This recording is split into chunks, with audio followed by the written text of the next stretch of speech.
Monday. Happy Monday and good morning. Already screwing up. I'm Tuna. This is the First and Tuna podcast, independent reporting on the Los Angeles Rams. We spent the last 2 days on the sideline of Rams training camp. Unfortunately, we missed during the week, but we spent the weekend with the Rams. So we've got some notes for you that we saw in the training camp finale. We'll go through that at the start of the show after we go through the royalty-free music here in a moment. We are going to talk about the Matthew Stafford back injury situation. I've got some Jommy G propaganda for you, and you're either going to love it or hate it. There's no in between. And some previews of what to expect from the Rams-Cowboys joint practice happening tomorrow, August 5th. Roll that royalty-free music that I love so much.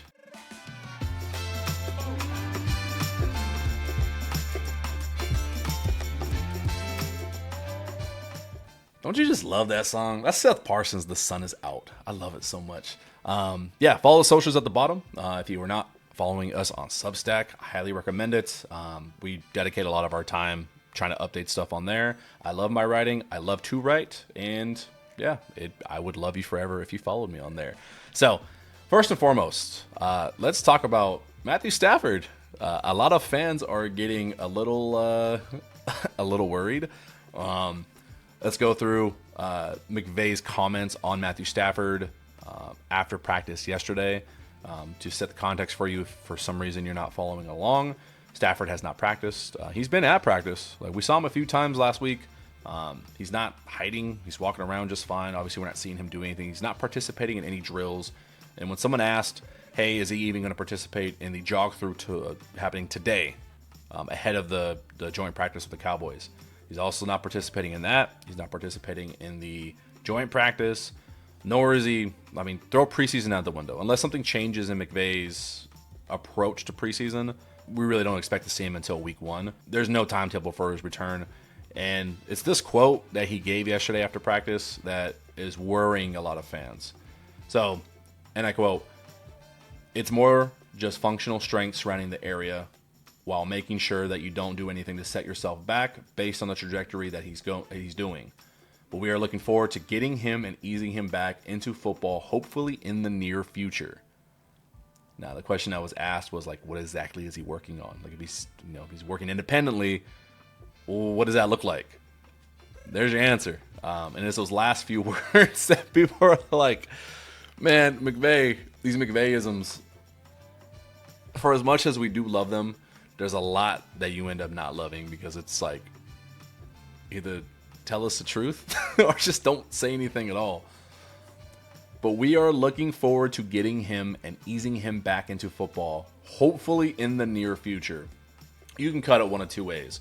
The man's mind works 100 miles an hour. He's not perfect. He does say some shit that can get him in trouble when it comes to timetables and returns, specifically in this category when it comes to injuries. He's kind of doing it with Jackson as well, trying to give people good hope, good news of hey, everything's under control. Everything's fine. Everything's fine.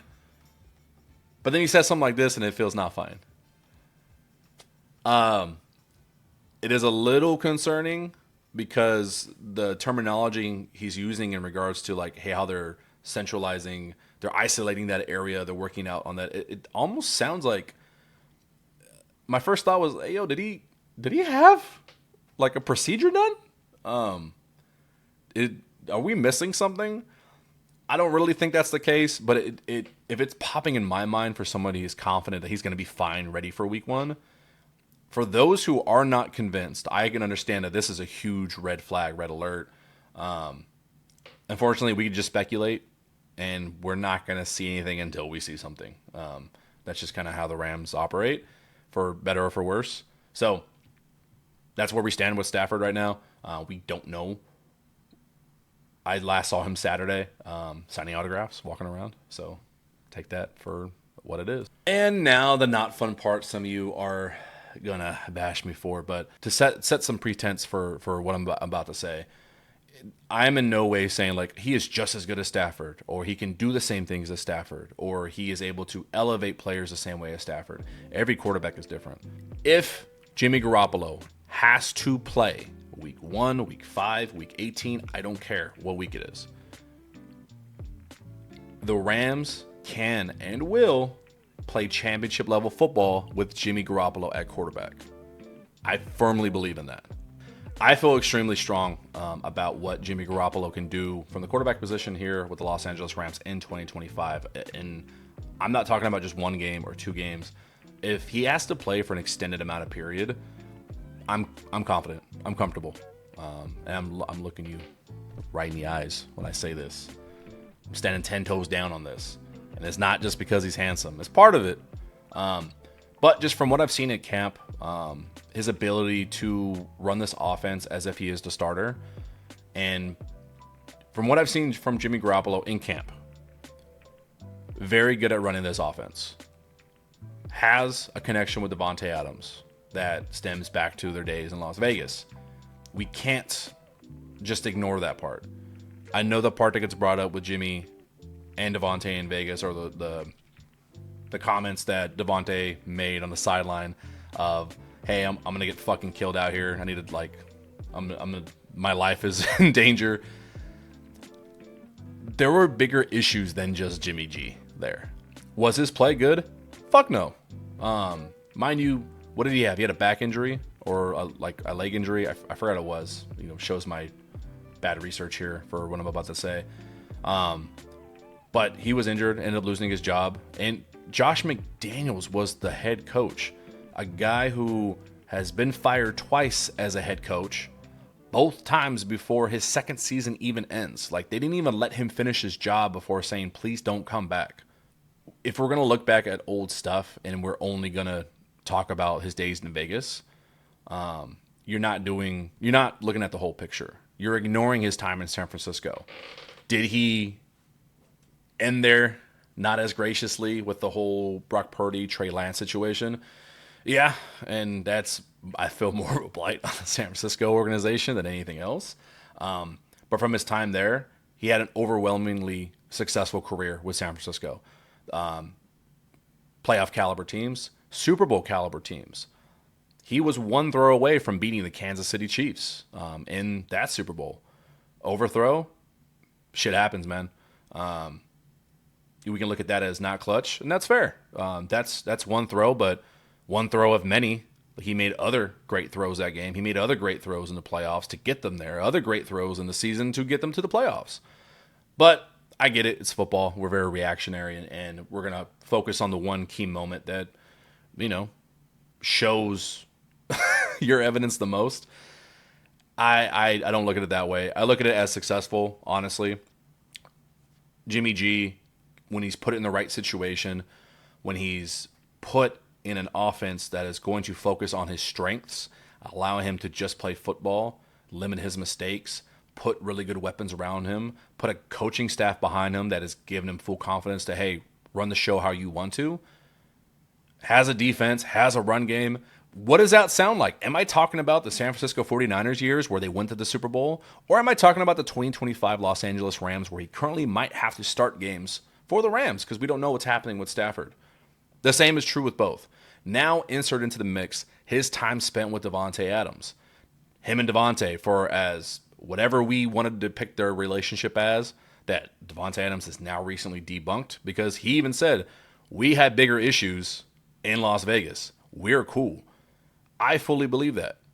Davante doesn't strike me as a guy who is out here promoting propaganda for somebody if he doesn't actually like him. Their time spent together in a film room, in a locker room, on a field, practicing, that stuff matters. It has shown its face in training camp. They legitimately have looked fucking phenomenal as a duo in training camp. Saturday, like even when there was incompletions or misses, I don't care. I got to get one thing off my chest from a lot of stuff I've seen from fans online. People who like stat count or like, oh, bad interception. This is not a game. This is not the same scenario. Even us media don't know the context of each play, of the purpose of each session.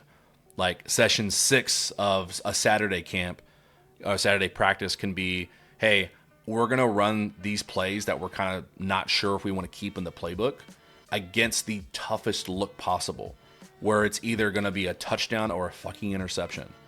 And then, hey, Jimmy G throws an interception, and now it's all online. It's like, oh, he looks terrible. Like, we don't know what the scenario was. Scenario could have literally been, hey, try to fit it into Puka if you can, like whatever you're seeing. It's going to be a tough look. Let's just see what it looks like. And then it ends up with it being a Quentin Lake interception. He's played good defense. Shout out to him. But we just don't know things like that. I can only look at timing, cadence, like the apparent leadership, and it all looks good. That's my Jimmy G propaganda. I've kind of convinced myself into it. I don't care if he has to be the day one starter. I believe in the team that much. I believe in the defense, the run game, McVay, that much that if Jimmy Garoppolo has to be the quarterback, so be it. And that's just based on the evidence that we're seeing with Stafford. We have no idea when he's coming back. Hopefully he is back because I'm a huge Matthew Stafford stan. So tell me in the comments, man, what you really think of my argument, and we'll just kind of go from there. But yeah, let's dive into the notes that I saw from Saturday and Sunday's practice. Main takeaway from yesterday in particular as well, and pretty much the weekend, was the explosiveness of the run game. I know if you're following us on TikTok, we've done our like end of day reviews really quickly, rapid fire. We've really been highlighting the defense and how stout the run defense has been. Run defense has been really good. It's looked improved from last year. We're seeing a lot of things that we didn't see a lot of last year. But it doesn't discount the fact that our run game on the offense has looked really explosive. Having all three of those running backs with the capability to fire through a hole and break it down the sideline at any given point has to feel really good comparatively to last year, where it was statistically not very explosive whatsoever. Who had the best day yesterday? That'd be Blake Corum. Even looking at Stu Jackson's 10 observations, link is going to be in the description. He's the writer for the Rams. Yeah, Blake Corum runs wild. That was his number one point of the day. There were multiple times, at least 2 or 3 that I noted at practice, where Blake Corum is just sprinting past linebackers, and he looks really shifty. Like, dude, he's got quick feet. He had one play where arguably would be a touchdown on a long run, and then near the end of camp of the day, he had a screen pass left side. He's running wild down the field. He's got a blocker ahead of him. There's defenders trying to take him down. It's just, man, football's back, dude. When you get lads and pads out there running like that, dude, it's good. I'm excited. Other 2 plays of the day, it's a toss-up for me. There was 2 big catches that, like, wow. Puka Nacua ran a deep corner on Kobe Durant. Kobe Durant did have a good day, had some PBUs, but on this play, Puka Nacua jumps up in the air, high points the ball over him, toe taps the sideline. Clear catch. Phenomenal. Like, field flipping play. Shit we love Puka for. Play number 2, which somehow tops it, Davis Allen. Yeah, Davis Allen running down the hash marks and up the seam. Brings down a one-handed grab, like pirouettes in the air, one-handed snag between 2 defenders. And from where we're standing, it looked like potentially a touchdown, maybe down like inside the 5. But just seeing him snag that ball was really fucking cool. Some other notes from the day. There was no Higbee, Stafford, Jackson, Landman, Turner, Forbes, Curl, Havenstein, and all for a mix of different reasons. Some, obviously we talked about Stafford. Some guys had veteran rest days or, scheduled rest days. I didn't include Adams in that. Yeah, Adams didn't practice either. Others have minor tweaks here and there. Forbes, we know about his hamstring. He's week to week. Turner had a little bit of a thing as well, sore back, so he's taking it easy. Landman had a calf issue, so he's taking it easy. So a lot of these guys are just playing it really, really cautiously. Like, no point to get hurt. We got a scrimmage Tuesday. We got a preseason game. Let's just be smart. Like, we need the health. Some other guys that looked really good. Speaking of the run game, Jarquez Hunter had the quietest day of the 3 on Sunday. Saturday, he had a nice day as well. But Kyron Williams, and Stu Jackson notates this as well, when running back coach Gould talked about the biggest thing Kyron improved on in the offseason was his explosiveness, the last 2 or 3 days has really shown that. I think it just took a few days for the offensive line to really get geared up and going, because the Rams defense they've been flying around all camp. But the last 2 days, you really got to see Kyron exploding through the run lanes. Obviously, we haven't seen his top end speed yet. We won't see that until the season. We'll see if that's improved as well. But his initial burst, his cuts, he does look quicker. He looks twitchier. There's some plays where it's been a little difficult to tell if it's Blake Corum or Kyron Williams running the ball in practice. And I mean that in a good way.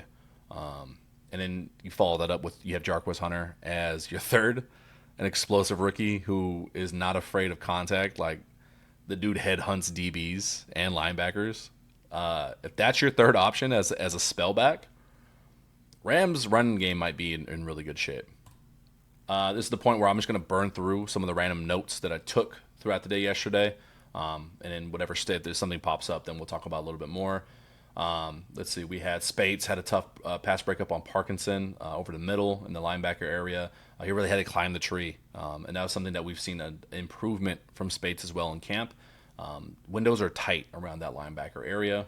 Jommy G did have an interception over to Quinton Lake, and that was kind of what I was referencing earlier. It was a deep pass. It was forced to Puka, but we don't know the context of it. Not to defend the play. Could have just been a bad play. We just don't know. That's the point. But Quinton Lake now has 3 interceptions in camp. I'm not sure what he had last year or the year prior, but seeing him constantly around the ball all the time, you want that out of your team captain. Konate Mumpfield, rookie 7th rounder out of Pittsburgh, wide receiver, not afraid to take routes over the middle. He's constantly running slants over the middle from Stetson Bennett. I would not be surprised if he has a really big preseason game. I think he's going to get a lot of catches in the preseason. For as much as we are talking about the run game and how good they looked, how the communication with the offensive line looked good as well, there were a few plays where the defense would just absolutely crash down on the run. I'm not sure if it was, again, don't know if it's scripted that way, don't know if it's meant to challenge the offense, but that is something that I took away from that. It looked like McVay was putting the offense in compromising situations to challenge them, because you can't just run good plays and feel good about yourself. That's not actually getting better. There's a few plays, like one particular from Jared Verse, where he's meeting head up with Kyron Williams almost immediately after getting that ball handed off to him. We want to definitely see more of that against opponents and not our own guys. Troy Reeder, fan favorite linebacker, actually had a big hit on Jordan Whittington. Cut a small ball as a dump off, and before he could turn around, he's getting blasted by Troy Reeder. Other linebacker and rookie Sean Dolak, he had a forced fumble. He had his own peanut punch, and it was scooped up by Brennan Jackson. We talked about that big play from Blake Corum. More passes from Bennett to Mumpfield. Xavier Smith, I've noted he looks confident. I think the biggest thing that we're seeing improvement from Xavier Smith in particular is his confidence in his hands. It doesn't look like he's having to look the ball the way through all the time. It doesn't look like he's fighting the ball at all. Looks like an NFL receiver. If you know, you know. But that trio after the starting 3 of wide receivers, so I'm talking about Jordan Whittington, Xavier Smith, and Konate Mumpfield. If you have to roll those guys out, those 3, they can do some damage on NFL defenses. I'm extremely high on the entirety of the wide receiver room as a whole. Counterpunch from McVay. McVay was able to. It was nice watching the back and forth between McVay and Shula. For every win that Shula's defense would get, McVay would counterpunch and run something that's a twist off of a play they ran 6 plays ago. Like they had sending someone in motion, faking a handoff, then a dump off screen, back the other way. One of those went for a touchdown to Kyron Williams, and then he's jawing at Jared Verse in a defensive line that he scored. And then, like I said, the day ended on a Puka Nacua touchdown, which was nice. Nick Hampton, he looked great in jersey number 6. He changed numbers. I've been really impressed with his run fits. When he's subbed in or when he's starting on the 2s in camp throughout the last 2 weeks, I've been really impressed. He sets the edge really well from what I've seen. I'm not sure exactly what improvements he's made over the offseason. I haven't paid too much close attention to it, unfortunately. But it is nice seeing guys behind Jared Verse and Byron Young making plays, being in the right places. Yeah. And then talking again about some of the post-practice pressers between McVay and Dotson yesterday, McVay, had his quote about Matthew Stafford's health all camp long. It kind of makes sense now that he has been giving his own version of Jimmy G propaganda. Let's be honest. Like, hey, he's not confident on when Stafford may return. And in the meantime, you got to look to your second guy, and that's Jimmy G right now. So all the nice things he's been saying about Jimmy G is definitely a starter in this league. They have the best second QB in the league. I don't disbelieve him. But it does seem like McVay is getting fans ready for something that may happen. Some quotables from Kevin Dotson yesterday. He had a really good breakdown. If you didn't watch it, I'll link it below, from the Rams. But he had a really good segment where he's talking about breaking down what makes Poona Ford as good as he is. He's talking about his weight, how low he is to the ground, his length of his arms. And he almost you can see Kevin trying to fight the urge to show a live rep against Poona in front of all the reporters. So that was really cool. And then some other things. Someone asked about Warren McClendon. Both McVay and Dotson actually gave props to Warren McClendon. McClendon's been playing both sides of the ball, at left tackle and right tackle. He's looked good. He's done a good job in camp. Definitely put together some good days. McVay also gave props to Bo Limmer, starting center from last year. He's been mixing around at the guards and center position. So showing a lot of versatility, getting these guys ready because they've seen the worst that can happen last year. So getting guys ready ahead of time for hey, Warren, need you at left tackle. Hey, need you at right tackle. They have someone good that they can go to, especially with the situation, regarding Jackson, and definitely want to make sure right tackle Havenstein is healthy as well. But then Dotson doubled down on that, and he said that it doesn't matter the time, doesn't matter the place, the opponent. Warren's always ready, and I believe this is the right quote. I trust him wholeheartedly. Kevin Dotson doubled down with Warren McClendon. He had a good camp. Love to hear that. But that was pretty much it, guys. Overall from camp, what I'm excited to see tomorrow from them facing the Cowboys in the joint practice, a lot of defense. Probably going to be a fight. Let's be real. Jared Verse, the first time he hits someone, do you think he's going to stop talking at all? I'm excited to see that. Excited to see what a Jimmy G-led Rams offense can look like in the pass game. Really expecting a big day from Devontae Adams, expecting a big day from Tutu, because we haven't really seen a lot of Tutu Atwell. He hasn't had the brightest camp comparatively to the other wide receivers. Could be intended, could be not. Don't know. But I want to see what Tutu can do at wide receiver 3. That's really all I got for you guys. Thank you, everyone, for the love and support. We've been reporting live from camp with those credentials. Our credentials end tomorrow once the Cowboys joint practice ends, and then we go from there. We'll see what happens. Either I'll be at home every Sunday reporting, streaming live with you guys, or I might be in a press box. I don't know. No one knows at this point. I don't even think the Rams know. So we'll figure it out. Yeah, I will see you guys tomorrow evening with an immediate episode after the joint practice. And as always, go Rams.